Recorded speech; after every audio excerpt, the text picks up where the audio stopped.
পৃথিবীর দেশে দেশে আল্লাহর জমিনে এই কোরআনের বিধান প্রতিষ্ঠা করবার জন্যে সাইয়েদে কুতুব শহীদ জীবন দিয়েছেন। হযরত ইমাম আহমদ ইবনে হাম্বল কষ্ট স্বীকার করেছেন, ইমামে আজম আবু হানিফা রাহিমাহুল্লাহ কষ্ট সহ্য করেছেন, অনেক ওলামা হযরত পৃথিবীর দেশে দেশে জীবন দিয়েছেন। আল্লাহর নবীজি জেল কেটেছেন, আল্লাহর নবীজি তায়েফের ময়দানে রক্তাক্ত হয়েছেন, উহুদের প্রান্তরে দাঁত মোবারক শহীদ করেছেন। পৃথিবীর দেশে দেশে এই আল্লাহর কোরআনের জন্যে হযরত ওসমান রাদিয়াল্লাহু তাআলা আনহু শহীদ হয়েছেন। পৃথিবীর দেশে দেশে এই কোরআন প্রতিষ্ঠার আন্দোলনে শরীক হবার জন্যে হযরত বিশ্বনবীজি হিজরত পর্যন্ত করেছেন। আল্লাহর জমিনে আল্লাহ দিন প্রতিষ্ঠার আন্দোলনে ওই ইয়াহুদিবাদী ইসরায়েলের প্রত্যক্ষ মদদে ওই ভারতের শক্তিতে আমার মুসলমান কাশ্মীরে মার খায়, ফিলিস্তিনে মুসলমান মার খায়, আমার ভাইয়েরা গুজরাটে মুসলমানেরা মার খায়, আমার ভাইয়েরা মিয়ানমারে মার খায়। तमाम পৃথিবীতে মুসলমানরা নির্যাতিত হয়, নিপীড়িত হয়, নিষ্পেষিত হয়। একটি কারণ আল্লাহর জমিনে আল্লাহর কোরআনের বিধান প্রতিষ্ঠা করবার আন্দোলন করেছে, তারা জীবন দেয়। আমরা একথা শপথ করছি, ইসলামের জন্য, কোরআনের জন্য তাদের মতো আল্লাহর জমিনে জীবন দেওয়া লাগে। হযরত ওসমান রাদিয়াল্লাহু তাআলা আনহুর মতো যদি আমাদেরকেও জীবন দেওয়া লাগে, সন্তান বিধবা করতে, যদি স্ত্রীকে বিধবা করতে হয় রাজি আছি, যদি সন্তানকে ইয়াতিম করতে হয় রাজি আছি, যদি হাত দিতে হয় রাজি আছি, যদি পা দিতে হয় রাজি আছি, যদি জীবন দিতে হয় রাজি আছি। কাফনের কাফন পরে আল্লাহর জমিনে ফিলিস্তিনি মুসলমানদের মতো, মিয়ানমারের মুসলমানদের মতো, কাশ্মীরে মুসলমানদের মতো আল্লাহর জমিনে আল্লাহর কোরআন প্রতিষ্ঠার জন্য জীবন দেওয়ার জন্য প্রস্তুত আছি। একটি মুহূর্তের জন্য আল্লাহর কোরআনের বিরোধিতা সহ্য করতে রাজি নাই, রাজি নাই, রাজি নাই। এই পক্ষে কারা কারা একমত? দুহাত তুলে আল্লাহকে দেখান। ওই যে একজন দরবেশ বাবা, নাম হলো সালমান এফ রহমান, নৌকার মাঝি সাহেব নৌকায় পালাবার চেষ্টা চালিয়েছিলেন, শেষ রক্ষা হয় নাই। আনিসুল হক সাহেব পালাবার চেষ্টা করেছিলেন, হয় নাই রক্ষা। শুধু কি তাই নাকি, ওই যে ব্যারিস্টার শামসুদ্দিন চৌধুরী মানিক সিলেটের বর্ডার দিয়ে পালাবার চেষ্টা চালালেন। বিএসএফ এর ভাইয়েরা তারে ধরলেন, বললেন হোয়াটস ইওর নেম, বলো তোমার নাম কি, মায়েস মুকা, তোমার নাম কি বলো। এই বান্দা বলতেছিল আমার নাম ব্যারিস্টার মানিক। এবার বিএসএফ এর ভাইয়েরা কয় ও মানিক্কা, কথা কয় না কি মানিক্কা, ও তুমি মানিক্কা। গলায় গামছা বাইদা, এবার গলায় গামছা বাঁধছে, বাইন্দে টাইনে নিয়ে আসতেছে। গলায় গামছা, চাপাই নবাবগঞ্জের মাটিতে গলায় গামছা বাঁধা কাকে বলে? সে কোন অপরাধের কারণে বাঁধে কোন তো? চোর, কথা কয় না, চোর। বাহ, চোরের মতো টাইনে নিয়ে আসছে। কলার পাতা দিয়ে ঢেকে নিজেকে আড়াল করার চেষ্টা করেছিল, পারে নাই। ধরছে কে? আরে ভাই কথা বলে না, আমরা ধরতে যাই নাই, সরাসরি আল্লাহর বিচার শুরু হয়ে গেছে। বাস্তবতা দেখে মনে হয়েছে আল্লামা সাইদির সকল বদদোয়াগুলি কবুল হয়ে গিয়েছিল, তার বদদোয়া সব কবুল হয়ে গিয়েছে। বাস্তবতা তো তাই বলে। তিনি বলেছিলেন এই জুলুমের অবস্থা এমন হবে, জালেম শাহীর পরিস্থিতি একদিন এমন হবে, ইন্দুরের গর্ত পাবানা পালাবার জন্য। ঠিক তাই হয়েছে, হয় নাই? তিনি বলেছিলেন 12 কোটি মৌলবাদ, আসল মৌলবাদ জনগণরা একটা লারা দিবে, মামু বাড়ি দিল্লি গিয়ে পড়বা। তাই পড়ছে না, আমাদেরকে পাকিস্তানের দোসর বলে।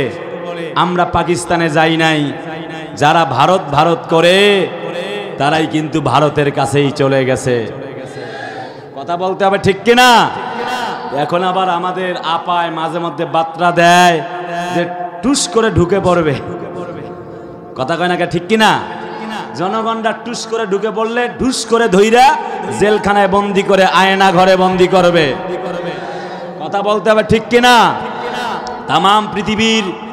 তামাম পৃথিবীর জালেম শাহীরা তাই প্রমাণ করে যে জালেম শাহী পালিয়েছে, সে আর কোনোদিন ফেরত আসেনি। ওয়া মাকারু ওয়া মাকারাল্লাহ আল্লাহু খায়রুল মাকিরিন। তারা আয়না ঘর নামক গুম আর খুনের রাজ কায়েম করে এই জাতির লোকদের সাথে তামাশা করেছে। জাতির লোকদেরকে মানবতা বিরোধী অপরাধের দায়ে তাদেরকে আন্তর্জাতিক অপরাধ ট্রাইব্যুনালে বিচার করা আগে দরকার। কথা বলতে হবে ঠিক কিনা? তারপরে রাজনীতিতে ফিরবা কিনা তারপর সেটা পড়ে। আবার দেখলাম হাসান মাহমুদ সাহেব সাবেক মন্ত্রী আবার ভিডিও বার্তা দিয়েছে। আমরা আবার এই জমিনে ফিরে এসে বিএনপির সাথে অ্যাড হয়ে রাজনীতিতে যুক্ত হয়ে জনগণের সেই কি জনগণের চাহিদা মেটাতে চাই, গণতন্ত্র রক্ষা করতে চাই। কথা বলে না ঠিক কিনা? বিগত 17টি বছর থেকে জনগণেরা নির্যাতনের নিপীড়নের স্টিম রুলার সহ্য করেছে। জাতির লোকেরা না খেয়ে থাকতে চায়, আপনাদের মুখ আর দেখতে চায় না। কথা বলতে হবে ঠিক কিনা? স্পষ্ট কথা, স্পষ্ট বার্তা হচ্ছে ও ব্যারিস্টার সুমন সাহেব, আপনি মাঝে মধ্যে ভিডিও বার্তা দিচ্ছেন, মানবতার কল্যাণে কাজ করেছেন। আরো যারা এমন বক্তব্য দিতে চান বলতে চাই, ব্যারিস্টার সুমনেরা জাতির সাথে তামাশা করেছেন। এক কোরআনের পাখি সাইদিকে প্রসিকিউশন করে যে মামলা তার হেয়ারিং করে ফাঁসির আসামি বানানোর জন্য আপনি কাজ করেছেন। আজীবন যদি তাহাজ্জুদ পড়েন আল্লাহর কসম লাভ হবে না। এখন আর আপনাদের জুলুমের কারণে আপনাদেরকে দেখলে মায়া করে না, থুতু মারতে ইচ্ছা করে। আপনাদের কর্মকাণ্ড 16 বছর 16 ইয়ার্স এগো 16 বছরের কর্মকাণ্ড বিশ্লেষণ করলে আপনাদের প্রতি আর দয়া করে না, বরং জুতা পিটা করতে ইচ্ছে করে। আল্লাহর কোরআন, আল্লাহ বলে শোনো জাতির লোকেরা, ফালিয়াউমা নুনাজ্জিকা বিবাদানিকা লিতাকুনা লিমান খালফাকা আয়া ওয়া ইন্না কাসীরাম মিনান নাসি আন আয়াতিনা লাগাফিলুন। আল্লাহু আকবার। আল্লাহ দেখো, তাকায় দেখো গোটা পৃথিবীর দিকে, তাম পৃথিবীর যতগুলি জালেম ছিল, জালেম শাহীদের কি অবস্থা হয়েছে। আল্লাহ অন্য আয়াতে বলেন, ফানজুর কাইফা কানা আকিবাতুল জালিমিন। ঘুরো আর তাকায়া তাকায়া দেখো আল্লাহ রাব্বুল আমিন জালিম শাহীর কি পরিস্থিতি করেছেন। আপনাদের নিশ্চয়ই মনে আছে, কলিজার টুকরা ভাইয়ারা আমার, আমি বলতেছিলাম আল্লাহকে রব মানবে যারা চূড়ান্ত বিজয়ী হবে তারা। একটু গভীর মানাজাত। তাম পৃথিবীর জমিনে আব্রাহা বাদশা নামে একজন বাদশা ছিল। আল্লাহর ঘর, আল্লাহর কাবা ঘর ভাঙার জন্য নির্দেশ করলেন। নিজে একটা তিনি কাবা তৈরি করেছেন। কেউ যখন তার কাবা ঘরে তাওয়াফ করার জন্য যায় না, তার ক্ষোভ হয়ে গেল। সিরাত ইবনে হিশামে এসেছে 9টা পক্ষান্তরে 13টা হস্তি নিয়ে 60,000 সৈন্য সামন্ত নিয়ে। তাফসীরে মারিফুল কোরআনে এসেছে তিনি 60,000 সৈন্য নিয়ে চলে এলেন মিনা এবং মুজদালিফার মধ্যবর্তী স্থানে তিনি অবস্থান করলেন সৈন্যদেরকে নিয়ে। কিছুক্ষণের মধ্যে নবীজির দাদা আব্দুল মুত্তালিবের ঘরের মধ্যে হানা দিলেন তার সঙ্গীরা, সৈন্যবাহিনীরা। দেবার পরে উট দুম্বা, এরপরে ঘোড়া, গরু, মহিষ, ছাগলগুলি নিয়ে আসবার চেষ্টা চালানো হলো। বেশ কিছু নিয়েও আসা হলো। পরিস্থিতি কেমন হলো? নবীজির দাদা আব্দুল মুত্তালিব চলে এলেন আব্রাহার বাদশার কাছে। বলো বলো, আমার কেন উট দুম্বাগুলা, মহিষগুলা তোমার সঙ্গীরা, তোমার সৈন্যবাহিনীরা নিয়ে আসে বলো।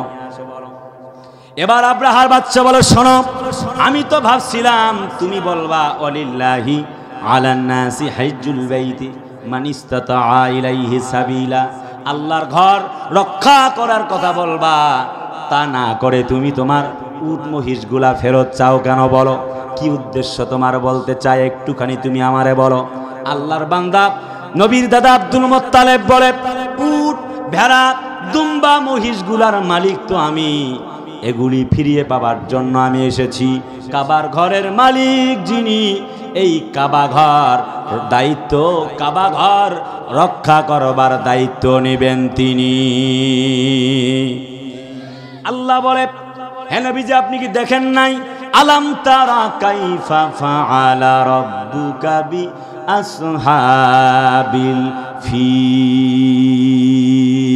নবী আপনি কি দেখেন নাই, আলাম তারা কাইফা, কাইফা মানে হলো কিভাবে, তারা মানে আপনি কি দেখেননি। হে নবীজি আপনি কি দেখেননি হস্তি বাহিনীর সঙ্গে আল্লাহ রাব্বুল আমিন কি ব্যবহার করেছেন? আলাম ইয়াজআল কাইদাহুম ফি তাদলিল। ব্যাখ্যাটা কি? ওয়া আরসালা আলাইহিম তায়রান আবাবিল। আল্লাহ পাক ওই হস্তি বাহিনীকে ধ্বংস করবার জন্যে ঝাঁকে ঝাঁকে, তৈরান মানে হলো পাখি, আবাবিল মানে হলো একটি পাখির জাতের নাম। আবাবিল পাখিকে আল্লাহ রাব্বুল আমিন পাঠিয়ে দিলেন। একটু গভীর মনোযোগ, তাফসিরে ইবনে কাসিরে এসেছে, আল্লামা ইবনে কাসির রাহিমাহুল্লাহ বর্ণনা করেন, একটা মুখের মধ্যে একটি পাথর আর দুই পায়ের মধ্যে দুটি পাথর নিয়ে যখন আসে, এক একটা করে বম যখন ফেলায়, এক বমের কারণে বেশ একাধিক জন অসুস্থ হয়ে পড়ে, একজন একজনের গায়ে ছোটাছুটি করে। আল্লাহ বলে, এক আবাবিল পাখি দিয়ে আমি আল্লাহ রাব্বুল আমিন হস্তি বাহিনীকে শেষ করে দিয়েছি। কথা বলে না কেন, ঠিক কিনা? আল্লাহ মনে হয় যেন 17 জুলাই থেকে বেশ দীর্ঘদিন যখন ছাত্র জনতার গণ অভ্যুত্থানে অনেকজন জীবন দিয়ে দিল, কি অবিশ্বাস্য একটি ছেলে শহীদ আবু সাইদ, আমার রংপুরের ছেলে, এরপরে জীবন দিল শহীদ মাহফুজুর রহমান মুগ্ধ, জীবন দিল শহীদ আব্দুল মালেকেরা, ওয়াসিমেরা, কলিজার আপন জনেরা, আমার ভাইয়েরা। আল্লাহ যেন আবাবিল পাখির ন্যায় ছাত্র জনতাকে পাঠায়া দিয়া 17 বছরের খুনিকে, জালেমকে আল্লাহ মনে হয় যেন বিদায় করে দিয়েছেন। ওয়া মাকারু ওয়া মাকারাল্লাহ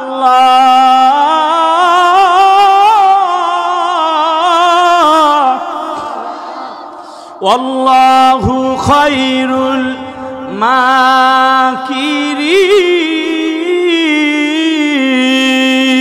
মাকিরিন।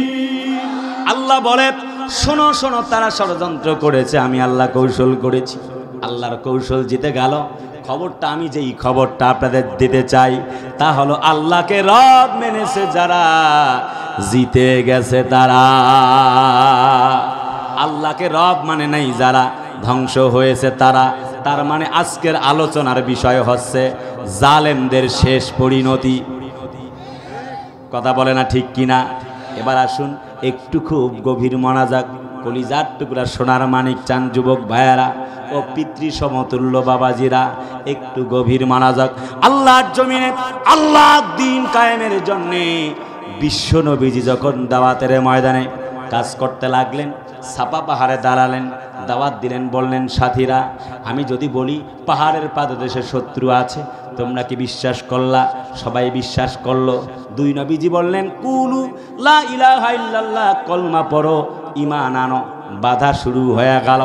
নবীজি যখন আল্লাহর কথা বললেন, ঈমানের কথা বললেন, জিতে যাওয়ার কথা বললেন, বাধা শুরু হয়ে গেল। এই আবু লাহাব বাধা দিয়েছে। পরিস্থিতিটা কেমন হয়ে গেল? একটু মনোযোগ, খুব লম্বা কথা বলবো না, একবারে শেষ প্রান্তের দিকে আলোচনার দাঁড়ানো। যখন আয়াত নাজিল হয়ে গেল, চতুর্দিক থেকে গোলযোগ তৈরি হয়ে গেল।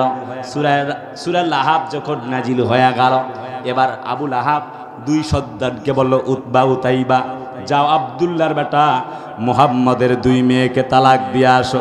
হযরত নবীজির দুজন জামাই ছিল, আবু লাহাবের বেটা সেই দুইটা, নাম হলো উতবা আর উতাইবা। দুইজনে মিলে চলে এলো নবীর সামনে, তাকে বললেন, তোমার দুই মেয়েকে তালাক দিলাম। 2 নাম্বার, মা দল্লা সাহিবুকুম ওয়া মা গাওয়া, বলল, ও মুহাম্মদ তোমার আত্মঘাতী কিতাব এই কোরআন মানি না, ধ্বংসাত্মক কিতাব মানি না। এবার বলো 3 নম্বরে রাসূলুল্লাহ যখন দাঁড়ানো আছে তার শরীরের মধ্যে থুতুগুলা নিক্ষেপ করলো। 4 নম্বর হযরত রাসূলুল্লাহ বিশ্ব নবীজি ইয়ামিনী চাদর গায়ে দিয়ে আছে, একবারে টান দেওয়া হলো, নবীজির চাদরটা খুলে গেল। নবীজি বড় মনটা খারাপ করলেন, বদদোয়া করেছিলেন। সেই দিকে আমি যাব না, সংক্ষেপ করে বলবার চেষ্টা করছি। আমার মায়ের নবীজি বদদোয়া দিতে দেরি হয়েছে, আল্লাহ পাক কবুল করতে দেরি করে নাই। আবু লাহাবের 2 সন্তান সিরিয়া গমনের সময় আল্লাহ একটি হিংস্র কুত্তা দিয়ে, পাগলা কুত্তা দিয়ে বিদায় করেছেন। আমি বলতেছিলাম জালেমদের শেষ পরিণতি নিয়ে কথা, তার মানে জিতবে মুমিনেরা আর শেষ প্রান্তে এসে ব্যর্থ হবে জালেমেরা। একটু তার প্রমাণটা নিয়ে যান। আবু লাহাব এমনি করে ইসলামের পক্ষে যখন বাধা দিচ্ছিল, ইসলামের বিপক্ষ দল হিসেবে অবস্থান নিল, রবের ফয়সালা শেষ পর্যায়ে তার প্লেগ রোগ হয়ে গেল। প্লেগ রোগ হওয়ার পরে শরীরটা পচা শুরু হয়ে গেল, গলে পচে এমন পরিবেশ হয়ে গেল, চতুর্দিক থেকে আত্মীয় স্বজন, পাড়াপড়শি, স্ত্রী সন্তান পর্যন্ত চলে গেল। একটা পর্যায়ে কেউ যখন পাশে নাই, একদিন দুদিন কয়েকদিন চলে যায়, পচে গলে মারা গিয়ে পড়ে থাকলো। দীর্ঘ বেশ কয়েকদিন পরে স্বজনেরা বলে একটু তার তো খোঁজটা নেওয়া দরকার, অন্তত দাফন করবার প্রয়োজন। বাড়ি ঘর সারলা, সবাই তোমাদের জন্য কি কিছুই করে নাই? সবাই মিলে বাঁশঝাড় থেকে বাঁশ কাটলো, এমনি করে বাঁশ দিয়ে আঘাত করে করে একটি গর্তের মধ্যে তারা ফেলায় পুঁতে রাখলো। আল্লাহর, ইসলামের, কোরআনের, আল্লাহ দিনের বিরোধিতা করবার কারণে আল্লাহ রাব্বুল আমিন জালেম শাহী ওই আবু লাহাবকে জমিন থেকে পচে গলে ভৎস করে বিদায় দিয়েছেন। ওয়া কানা হাক্কান আলাইনা নাসরুল মুমিনিন। আল্লাহ মুমিনদের জন্য সাহায্যকারী আছে না নাই? আর জালেমদের জন্য কঠোর হবার জন্য আছে না নাই? হামান ইসলামের বিরোধিতা করেছিল, ইসলামী শিক্ষা ব্যবস্থাকে ব্যান করে দিবে, সেজন্য ইসলামী বই ক্লোজ করার চেষ্টা করেছিল। 2 ইসলামওয়ালাদেরকে জমিন থেকে বিদায়ের চেষ্টা করেছিল। আল্লাহ রাব্বুল আমিন ওই হামানকে জমিন থেকে বিদায় করে দিয়েছেন, ইসলামকে বিদায় করে দেয় নাই। ঠিক কিনা বলেন? আজও ষড়যন্ত্র চলে, দেখছি আমরা দীর্ঘ বছরে। সেই 6ষ্ঠ শ্রেণীর বইতে, ইসলাম শিক্ষা বইয়ে মূর্তির ছবি দেওয়া হয়েছিল, লাকুম দীনুকুম ওয়ালিয়া দিন, যার যার ধর্ম শেষে পালন করবে, আপত্তি নাই। মুসলমানদের রোজা আর হিন্দুদের পূজা একসাথে চলবে, কোনো আপত্তি নাই। কিন্তু আমাদের ইসলাম ধর্ম বইয়ে হিন্দুয়ানি শিক্ষা পড়াতে হবে কেন? অন্তর্বর্তীকালীন সরকারকে আমরা অনুরোধ করব, ক্লাস 1 থেকে মাস্টার্স পর্যন্ত ইসলাম শিক্ষাকে বাধ্যতামূলক করতে হবে। আল্লাহর কোরআন দিয়ে, ইসলাম দিয়ে দেশ পরিচালনা করতে হবে। যারা ইসলামের বিরুদ্ধে অবস্থান নিয়ে ইসলামের গোড়া কেটে দিয়ে, ইসলামী শিক্ষা ব্যবস্থাকে কেটে দিয়ে হিন্দুয়ানি শিক্ষা ব্যবস্থাকে এই জমিনে মানে এস্টাবলিশ করার চেষ্টা চালিয়েছিল, তাদেরকে ধরে ধরে ফাঁসির মঞ্চে ঝুলিয়ে হত্যা করতে হবে। জমিন কোরআনের জমিন, 90% মুসলমানদের জমিন। কথা বলতে হবে, ঠিক কিনা? এটা ইসলামওয়ালা কোরআনওয়ালাদের জমিন। এটা রবীন্দ্রনাথ ঠাকুরের বাংলাদেশ নয়, এটা কবি নজরুল ইসলামের বাংলাদেশ। কথা বলে না? এই জমিনে ইফতার মাহফিল ঢাকার মাটিতে বন্ধ করবা, জাতির লোকেরা বরদাস্ত করবে না। ঢাকা বিশ্ববিদ্যালয়ের সলিমুল্লাহ হলে আজান বন্ধ করবা, জাতির লোকেরা বরদাস্ত করবে না। এটা নরেন্দ্র মোদীর বাংলাদেশ নয়, এটা আলেম ওলামাদের বাংলাদেশ, এটা আল্লামা দেলওয়ার হোসেন সাইদির বাংলাদেশ। এই 90% মুসলমানদের বাংলাদেশে ইসলাম, কোরআন, ঈমান, আল্লাহর জমিনে সার্বভৌমত্ব স্বাধীন বাংলাদেশকে নিয়ে কটূক্তি করতে চাইবা, জুতা পিটা করে বাংলার জমিনের মুসলমানের তোমাকে বিদায় করতে বাধ্য হয়ে যাবে।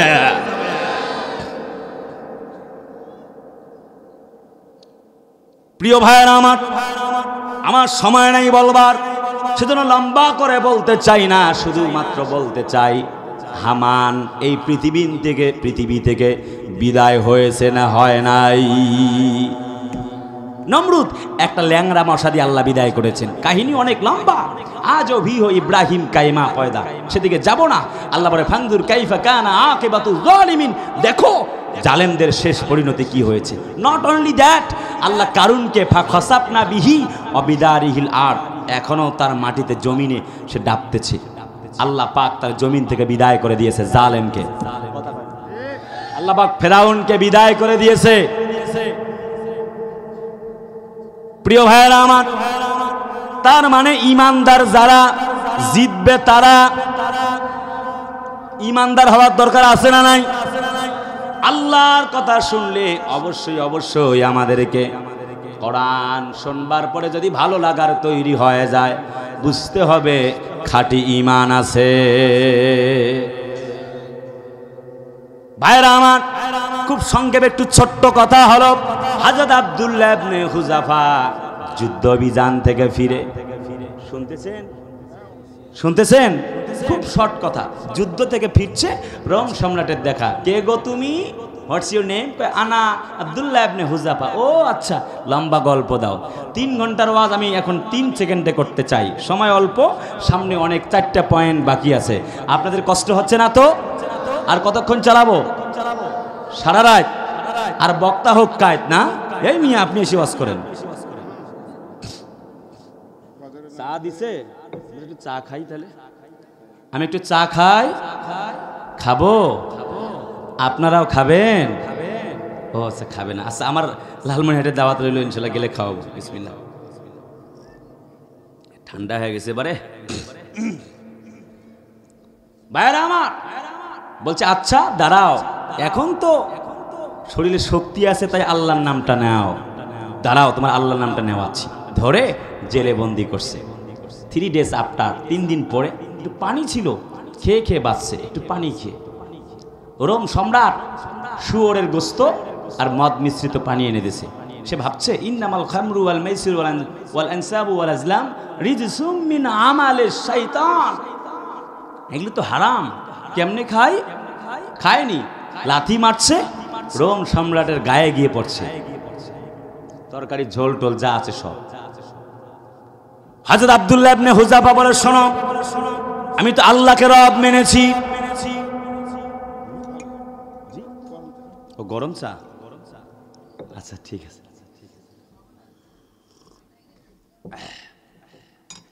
আপনাদের কষ্ট হচ্ছে না তো? একে শেষ প্রান্তে দাঁড়ানো। হযরত আব্দুল্লাহ ইবনে হুযাফা বলেন, শোনো, ইয়া কালবার রুম, হে রোমের কুত্তা।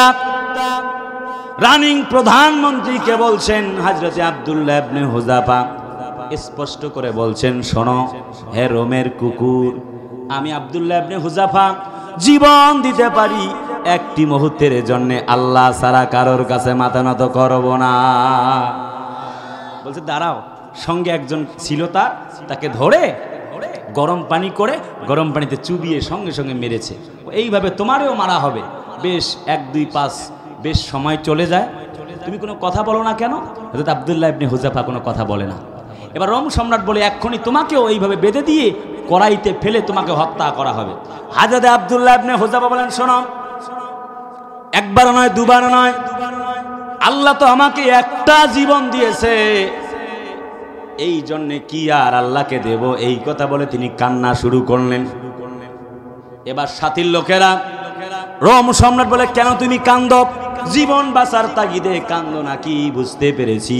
হযরত আব্দুল্লাহ ইবনে হুযাফা বলেন, আল্লাহ তো জীবন দিয়েছে একটা, একে একে আল্লাহ যদি 1000টা জীবন দিতেন, আমি 1000 বার কুরবান করে বলতাম, ও আল্লাহ 1000টা জীবন দিয়েছো, 1000 বার তোমার পথে জীবন দিয়ে শহীদ হয়েছি, তোমার কাছে ছাড়া আর কারোর কাছে মাথা নত করি নাই।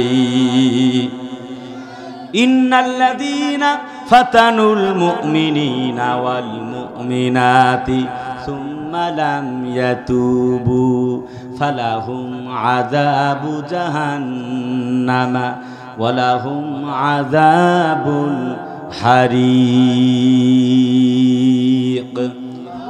জোরে কোন আল্লাহু আকবার। যারা মুসলিম নর নারীকে কষ্ট দেয়, মুমিনা মুমিন নারীকে, মুমিন পুরুষ আর নারীকে যারা কষ্ট দেয়, তাদের জন্য জাহান্নামের আযাব আছে না নাই? তার মানে বোঝা গেল আল্লাহকে রব মানছে যারা সফল হয়েছে, বিজিত হয়েছে, তারা কথা বলতে হবে, ঠিক কিনা? 2 নাম্বার, আচ্ছা জিজ্ঞেস করতে চাই, ওয়া ইজা তুলিয়াত আলাইহিম আয়াতুহু জাদাতহুম ঈমানা। ভাইয়েরা, আল্লাহ পাকের বক্তব্য প্রথম দিন, যেহেতু আমি লম্বা করতে চাইবো না, আল্লাহ পাক বলছে শোনো, যারা কোরআন পড়লে যাদের ঈমানটা বেড়ে যায়, এই যে তার মানে 2 নম্বর পয়েন্ট হচ্ছে কোরআন মানবে যারা, বিজয়ী হবে তারা। পরে আমি আপনাদের জিজ্ঞেস করতে চাই, কোরআন পড়ার, কোরআন মানার দরকার আছে না নাই? সবাই কোন আছে না নাই? ধরেন আপনি মানে জান্নাতে চলে গেছেন, আপনার সন্তান ইয়াবা খায়, ফেন্সিডেল খায়, আচ্ছা আপনার সন্তান হক মেরে দিয়েছে তার বোনের, আছে না এমন?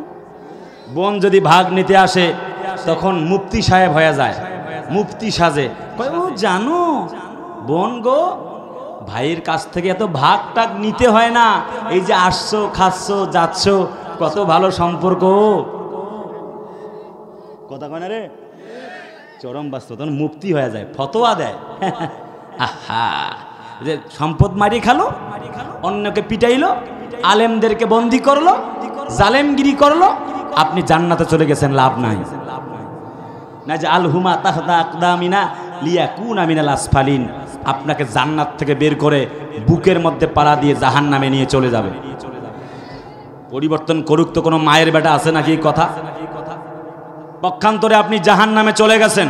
নবীজির হাদিস, মান করাল কোরআন ফাস্তাযহারাহু ফাহাল্লা হালালাহু ওয়া হাররামা হারামাহু আদখালাহুল্লাহুল জান্নাহ ওয়া সুফিয়াহু ফি আশারাতি মিন আহলি বাইতিহি কুল্লুহুম কদ ওয়াজাবাত লাহুন নার। রাওয়াহু তিরমিজি। হযরত নবীজি বলেন যে হাফেজ হলো, কোরআনকে হেফাজত করলো, হালালকে হালাল মানলো, হারামকে হারাম মানলো, এরপরে আল্লাহর রাহে জীবন কোরবান করলো, আল্লাহর জন্য নিজেকে উৎসর্গ করলো, আল্লাহর নবীজি বলেন ওই ব্যক্তি আল্লাহর জান্নাতের মালিক হয়ে গেল। ওই ব্যক্তি শুধু একা, এই হাফেজরা একা যাবে? আমার এই কলিজার টুকরো সন্তানরা এরা কি একা যাবে? না। আশারাতি মিন আহলি বাইতিহি, যারা আপনার টাকা দিয়েছেন, দান করেছেন, কোরআন শরীফ কিনে দিয়েছেন, ছাত্রদেরকে লজিং বাসায় রেখে খাওয়াইয়াছিলেন, তারাও এদের সাথে আল্লাহর জান্নাতে চলে যাবে। সুবহানাল্লাহ কোন? ধরেন জাহান্নামে চলে গেছেন, ধরেন এখানে মাদ্রাসায় আব্দুর রহমান নামে এক সন্তান আছে, ধরেন নাম আমি আছে কিনা জানি না, জাহান্নামে গেছেন, আপনাকে আল্লাহর কাছে গিয়ে বলবে, আল্লাহ আব্দুর রহমান আমি, যিনি আমাকে খাওয়াইছিল তার নাম আব্দুল্লাহ, ওরা নিয়ে আইসেন তো, নিয়ে আসবে, আমি তার বাড়ি খেয়েছিলাম, সে জাহান্নামে চলে গেছে। আল্লাহ এটা তো হবে না, ধরবে জান্নাতে নিয়ে চলে যাবে। কথা বলে না? সন্তান জান্নাতে যদি আপনার যায়, মাদ্রাসা শিক্ষায় শিক্ষিত হয়ে, আল্লাহর কসম আপনি জাহান্নামী হলেও সন্তান আপনাকে জান্নাতে নিতে পারবে। আপনি জান্নাতি হলেও সন্তান যদি ইয়াবাখোর হয়, টেন্ডারবাজ হয়, চান্দাবার হজ তা চান্দাবাজ হয়, তাহলে আল্লাহর কসম আপনাকে সেখান জান্নাত থেকে বের করে জাহান্নামের অতল গহ্বরে নিয়ে যাইতে বাধ্য হয়ে যাবে। অতএব সন্তানকে ইসলামী শিক্ষায় শিক্ষিত করতেই হবে। যদি আমি বলি হাত তোলেন দেখি, কার কার সন্তান জানাজা দিতে পারবে? জানাজা দিতে পারবে এমন কে কে আছেন যে আমার সন্তান আমার জানাজা দেবে? হাত তোলেন দেখি, কজন হাত তোলে? কার কার সন্তান জানাজা দিতে পারবে মারা গেলে? 1 2 3 4 5 6 7 8 7-8 জন। আহা, আপনাদের বাকিদের অবস্থা কি? আমি হুজুর আপনার জন্য দোয়া করলে 50-50 চান্স, কবুল হতেও পারে নাও হতে পারে। গুরুত্ব আছে, ইন্নাল উলামা ওয়ারাসাতুল আম্বিয়া, সেটা বলিনি, কিন্তু 50-50 চান্স। আপনার সন্তান ওয়ালাদুন সালিহুন, রাসূলুল্লাহ বলেছেন নেক্সট সন্তান দোয়া করলে আল্লাহ সেই দোয়া মা বাপের জন্য কবুল করে নেয়। আপনার সন্তানকে যে মাদ্রাসা শিক্ষিত বানালেন না, আপনি কেমিস্ট্রি বায়োলজি এরপরে পদার্থবিজ্ঞান, রসায়ন বিজ্ঞান যা আছে সব পড়ান, কিন্তু ইসলামী শিক্ষায় শিক্ষিত করতে হবে। সন্তানটা ইসলামী শিক্ষায় শিক্ষিত হলে সে ডাক্তার হবে, কিন্তু কসাই হবে না। এমপি হবে, কিন্তু চোরের মতো এমপি হবে না। বর্তমান যুগে তো ইট খায়, খোয়া খায়, সিমেন্ট খায়, বালু খায়, রডের বদলে বাঁশ পর্যন্ত দেয়। ভাইয়েরা, প্রথম দিন সেজন্য লম্বা করতে চাইবো না, সেটা বলছিলাম। 2 নম্বর কথা যে পয়েন্টটা বলেছি সেটা হচ্ছে আল্লাহর কোরআন মানবে যারা বিজয়ী হবে তারা, কথা বলে না, মানবে না যারা জালেম হবে তারা, জালেম যারা ব্যর্থ হবে তারা। কথা ক্লিয়ার? কথা কি ক্লিয়ার? বাস এটা আমাদেরকে মাথায় রাখতে হবে। হযরত ওসমান রাদিয়াল্লাহু তাআলা আনহু কোরআন পড়ছে, তাকে তরবারি দিয়ে দ্বিখণ্ডিত করা হচ্ছে, এইভাবে করে এমনি করে আঘাত করা হচ্ছে। হযরত ওসমান বলে, জীবন দিতে পারি একটি মুহূর্তের জন্য, আল্লাহ ছাড়া কারোর কাছে মাথা নত করতে পারি না। কোরআন ছাড়ে নাই। পৃথিবীর দেশে দেশে আল্লাহর জমিনে এই কোরআনের বিধান প্রতিষ্ঠা করবার জন্যে সাইয়েদে কুতুব শহীদ জীবন দিয়েছেন। হযরত ইমাম আহমদ ইবনে হাম্বল কষ্ট স্বীকার করেছেন, ইমামে আজম আবু হানিফা রাহিমাহুল্লাহ কষ্ট সহ্য করেছেন, অনেক ওলামা হযরত পৃথিবীর দেশে দেশে জীবন দিয়েছেন। আল্লাহর নবীজি জেল কেটেছেন, আল্লাহর নবীজি তায়েফের ময়দানে রক্তাক্ত হয়েছেন, উহুদের প্রান্তরে দাঁত মোবারক শহীদ করেছেন। পৃথিবীর দেশে দেশে এই আল্লাহর কোরআনের জন্য হযরত ওসমান রাদিয়াল্লাহু তাআলা আনহু শহীদ হয়েছেন। পৃথিবীর দেশে দেশে এই কোরআন প্রতিষ্ঠার আন্দোলনে শরীক হবার জন্য হযরত বিশ্ব নবীজি হিজরত পর্যন্ত করেছেন। আল্লাহর জমিনে আল্লাহ দ্বীন প্রতিষ্ঠার আন্দোলনে ওই ইয়াহুদিবাদী ইসরায়েলের প্রত্যক্ষ মদদে, ওই ভারতের শক্তিতে আমার মুসলমান কাশ্মীরে মার খায়, ফিলিস্তিনে মুসলমান মার খায়, আমার ভাইয়েরা গুজরাটে মুসলমানেরা মার খায়, আমার ভাইয়েরা মিয়ানমারে মার খায়। তাম পৃথিবীতে মুসলমানরা নির্যাতিত হয়, নিপীড়িত হয়, নিষ্পেষিত হয়। একটি কারণ, আল্লাহর জমিনে আল্লাহর কোরআনের বিধান প্রতিষ্ঠা করবার আন্দোলন করেছে, তারা জীবন দেয়। আমরা একথা শপথ করছি, ইসলামের জন্য, কোরআনের জন্য তাদের মতো আল্লাহর জমিনে জীবন দেওয়া লাগে। হযরত ওসমান রাদিয়াল্লাহু তাআলা আনহুর মতো যদি আমাদেরকেও জীবন দেওয়া লাগে, সন্তান বিধবা করতে, যদি স্ত্রীকে বিধবা করতে হয় রাজি আছি, যদি সন্তানকে ইয়াতিম করতে হয় রাজি আছি, যদি হাত দিতে হয় রাজি আছি, যদি পা দিতে হয় রাজি আছি, যদি জীবন দিতে হয় রাজি আছি। কাফনের কাফন পরে আল্লাহর জমিনে ফিলিস্তিনি মুসলমানদের মতো, মিয়ানমারের মুসলমানদের মতো, কাশ্মীরে মুসলমানদের মতো আল্লাহর জমিনে আল্লাহর কোরআন প্রতিষ্ঠার জন্য জীবন দেওয়ার জন্য প্রস্তুত আছি। একটি মুহূর্তের জন্য আল্লাহর কোরআনের বিরোধিতা সহ্য করতে রাজি নাই, রাজি নাই, রাজি নাই। এই পক্ষে কারা কারা একমত? দুহাত তুলে আল্লাহকে দেখান।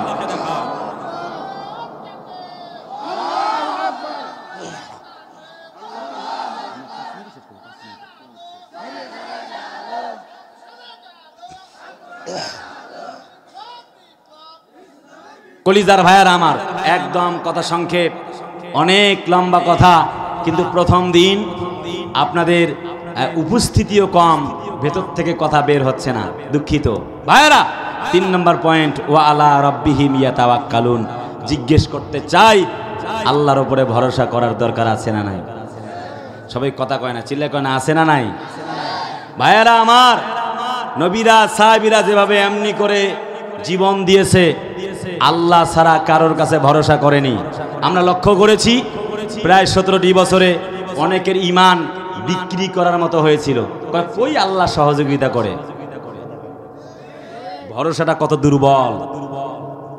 ভরসা কত দুর্বল হলে বাইতুল মোকাররমের খতিব সাহেব পর্যন্ত জালেমের দোসর হয়েছিল, জালেমের পাঁচারা দালালে পরিণত হয়েছিল, জমিন থেকে পালাতে বাধ্য হয়েছে।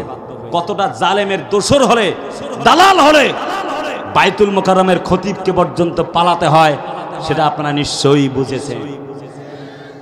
ভরসা আল্লাহর উপরে ছিল না।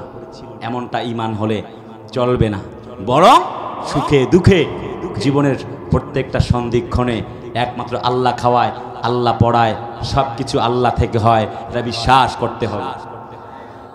এখন পর্যন্ত অসংখ্য প্রাণীরা রুকু অবস্থায় আছে, কেউ সেজদা অবস্থায়।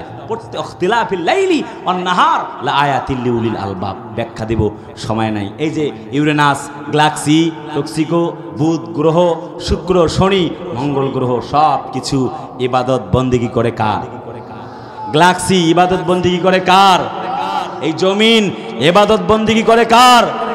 গাছপালা তরুলতা ইবাদত বন্দেগী করে কার? পশু পাখি জীব জানোয়ার ইবাদত বন্দেগী করে, ভরসা করে আল্লাহর উপরে। 4 নাম্বার পয়েন্ট, আল্লাযীনা ইউকিমুনাস সালাত, নামাজ কায়েম করে। ভাইয়েরা, লাস্ট মিনিটে কথা হলো, আর যাই করেন নামাজটা পড়া লাগবে। 12 ঘন্টা দিন, 8 ঘন্টা কাজ করেছেন মাঠে ঘাটে, রিক্সা চালিয়েছেন, বাইক চালিয়েছেন, অথবা মাইক্রো চালিয়েছেন, উড়োজাহাজ চালিয়েছেন, নিজের কাজে 8 ঘন্টা ব্যয় করেছেন। এশার সময় ঘুমানোর আগ দিয়ে 8টা মিনিট কি আল্লাহর জন্য ব্যয় করা যাবে না? কথা কয় না? Even after 100 years you have to die. আজ হোক, কাল হোক, পরশু হোক, মারা যেতেই হবে। যেহেতু মারা যেতেই হবে, অতএব আর যাই করেন আল্লাহর রাস্তায় নামাজটা পড়া লাগবে। ভাই, এই দুনিয়া আমাদের কাউকে থাকতে দেয় নাই। আমাদের বাবা মা, ভাই বোন, আত্মীয় স্বজন অনেকের চলে গেছে দুনিয়া ছেড়ে। সবাইকে যেতে হবে। এভরিবডি টেস্ট অফ ডেথ, প্রত্যেককে মরা লাগবে। আর actually nobody in the earth is not for anyone. পৃথিবীতে তো কেউ কারো নয়। রাসূল বলে, আউয়ালু মা ইউহাসাবু বিহিল আবদু ইয়াউমাল কিয়ামাতিস সালাহ। প্রথম হিসাব হবে সালাতের।